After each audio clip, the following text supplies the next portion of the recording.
Hi everybody, my name is Sarah. I am the owner of Saffiras Dragons, and today I'm going to be talking a little bit about the tools I use, what are my go-tos. This is just a really broad overview of my main tools that I love. I'll do a more extensive tool video in the future. First, we're gonna start off with these blending tools. These are my babies. I love them. They come in different sizes. I prefer the larger size because the little ones are too small.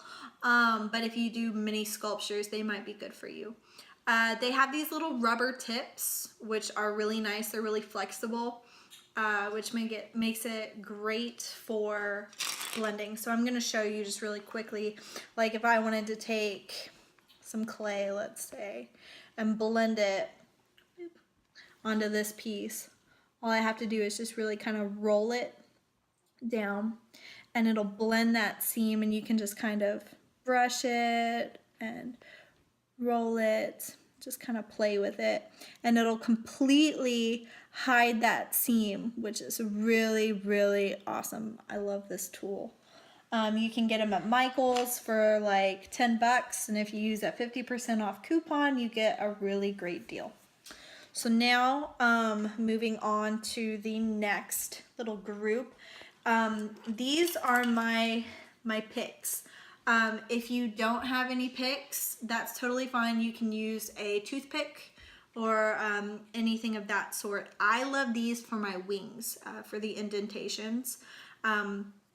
This tool I use first to kind of go through and make really broad lines. So you can see they're kind of deep, and they leave really nice grooves, which is great for wings. And then this is a clay pick. I like to go in between those lines, or I use these for making little nose holes, different things like that, or fine-tuning mouths. And I'll just go in between and make smaller lines, and you can apply different pressures. This is the hardest pressure I applied, and then I got lighter as I went. So it's really cool. This is a great detail tool to have. So those are the clay picks. These are amazing. These are also blending tools. I think they're known as like dotting pins. But I personally use these a lot for, I call it stippling, for like textures on my dragons, if I want them to have like bumpy skins. And then I also use them for if I want to make an eye socket, and then just pop a little ball in there and have an eye socket. This one I really like because it starts off pretty small, but the more that you kind of dig into your clay, the bigger it gets, which is really cool if you like bigger eyes, different things like that.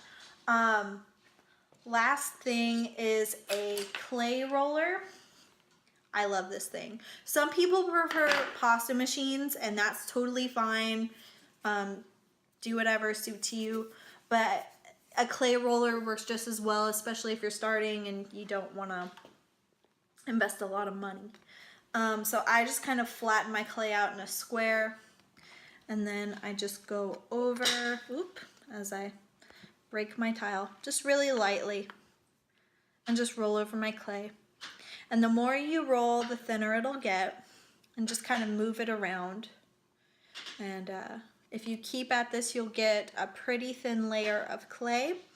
If not, you'll get a really even layer of clay. This is also really good for wings, and different things like that. I personally use it for wings. So that's a little brief introduction to some of my go-to tools. Like I said, I'll be doing a more in-depth video about all the tools I have, what they're used for. If you like this video, give it a thumbs up, and give us a follow on Instagram at Saffiras Den. Thank you.